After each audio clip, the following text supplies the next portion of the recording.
You know, I had the honor of being governor in 1985 when we started this essay contest to write women back into history. And I can't help but think that if I had written an essay about a woman that really had an impact on my life, it was Laura Seawick, who was my 8th grade U.S. history teacher. And I think anybody that had Laura Seawick can always remember she taught us the 3 R's of good government. We all know about the Bill of Rights, but she also taught us about respect for other people's rights and responsibility.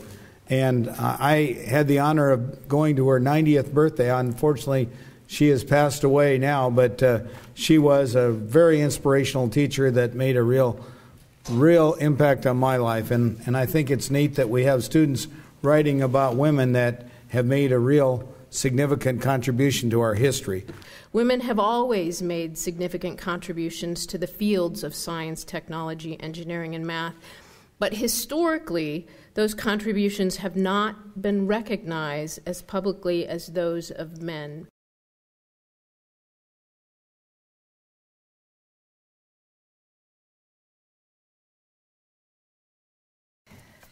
In the 6th to 7th grade category, Grace Denner from New Hampton Middle School is our first place winner.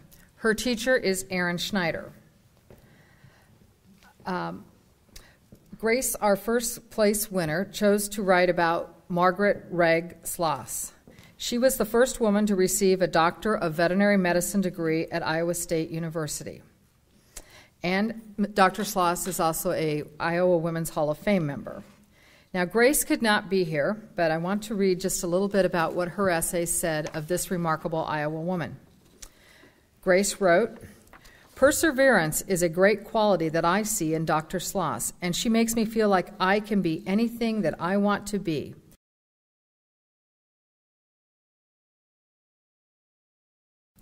Sophia Chow from Pleasant Valley Junior High in LeClaire is the second place winner in the 6-7 grade category. Her teacher is Lyra Johnson. Sophia wrote about the conservationist Jane Shuttleworth, who is also here with us today. And I'll quote from the essay. Jane has had a great influence on my view on nature ever since my family's visit with her family at Lake Okoboji 3 summers ago. She introduced me to nature up close and personal for the first time. When I returned to the Quad Cities, I took dissection in summer camps. My interactions with the creatures at the lake got me wondering, I hope I get into medicine when I grow up. I will never forget the fun I had with Jane in the outdoors, and I will work so that such a chance is not spoiled for future generations. Jane Shuttleworth is an unsung heroine who has done and is doing a great deal to help better our world and its future. I'm proud that she is my good friend." Congratulations, Sophia, for your essay on Jane Shuttleworth. And we'll present you with your award.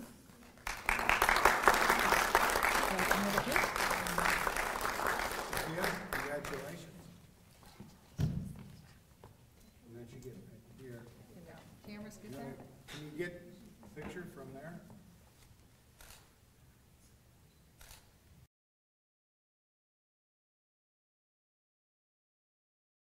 Carolyn Frank is a homeschool student from Ames. She is the 3rd place winner in the 6-7 grade category. Her teacher is her mother, Jennifer Frank, who is here today.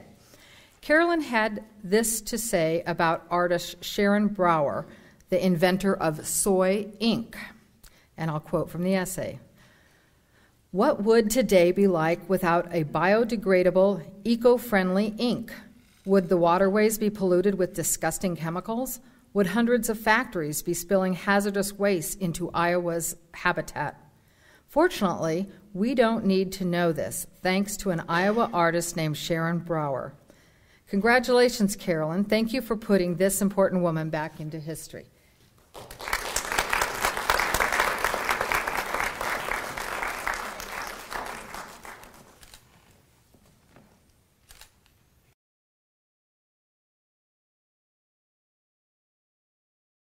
In the grade 8-9 category, Dakota Luke from Northview Middle School in Ankeny is our first place winner.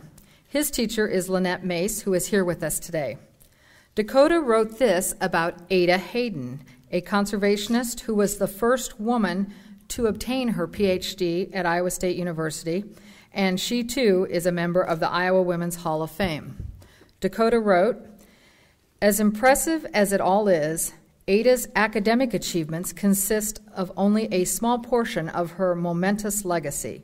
More important are her contributions to the preservation of our state's pristinely natural prairies. At her death in 1950, only 2 of the prairies Ada Hayden had specifically targeted in her research had actually been preserved by the state. Yet her work cannot be limited to those 2 areas.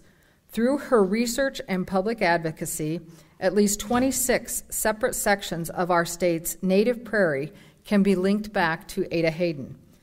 Although we still have a long way to go before we fully understand how we fit with our natural surroundings, thanks to certain individuals' work in the environmental sciences, such as Ada Hayden, we are able to enjoy some of the rare bits of natural scenery dotting our landscape. Let her legacy live on." Thank you, Dakota. That was very inspiring.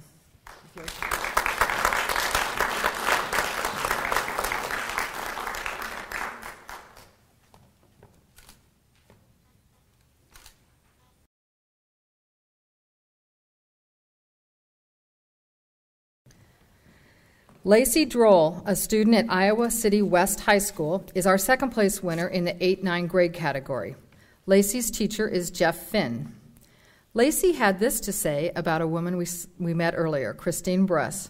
She spoke earlier because Christine is the Director of Women in Science and Engineering at the University of Iowa, which is a sponsor of this contest.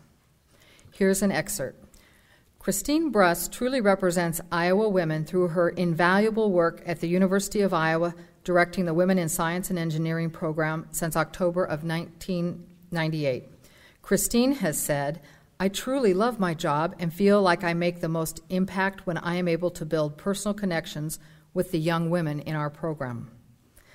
Lacey continues in her essay, "It's clear that Christine Bruss deserves to be written into Iowa history. She serves as an inspiration to so many people, especially young women like myself, and her tireless work to improve the STEM fields are invaluable. Women are not often recognized to the degree which they deserve, and Christine is an exemplary representation of this. Learning about her and her work has truly opened my eyes to all of life's possibilities, and I know she has done the same for countless others in her community and across the globe. As Christine would say, keep dreaming." Congratulations, Lacey. Thank you for elevating the impact of this important woman.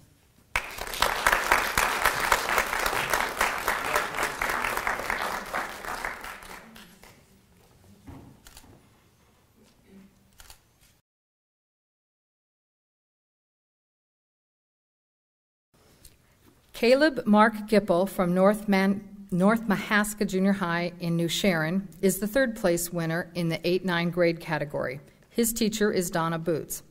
Caleb wrote this about Dr. Patricia Quinlisk, the state epidemiologist and medical director for the Iowa Department of Public Health. "She has helped people live happier, healthy lives all around the world. Many people don't think about epidemiology or the people in the field who do it. Most people don't even know what it is, but in all honesty, epidemiology is all around you. When you bathe in clean water, wear a seatbelt, wash your hands, and eat in a smoke-free restaurant, all of those things are because of public health and epidemiology. Dr. Quinlisk is an inspiration to me because she unselfishly helps others all the time. She also inspires me because she keeps people healthy all over the state of Iowa. These are just a few of the many amazing things Dr. Quinlisk has done in her outstanding career."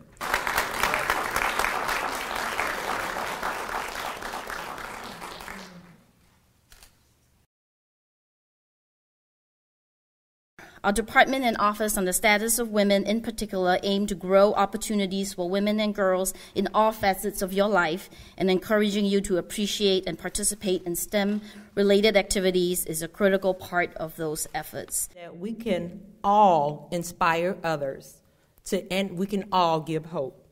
Because what I've learned through my personal walk and being a person who has experienced poverty as a child, who is an African American female, that these social constructs, these racial and gender social constructs do pose real barriers for access to education and economic stability. However, I also know that exposure sparks interest.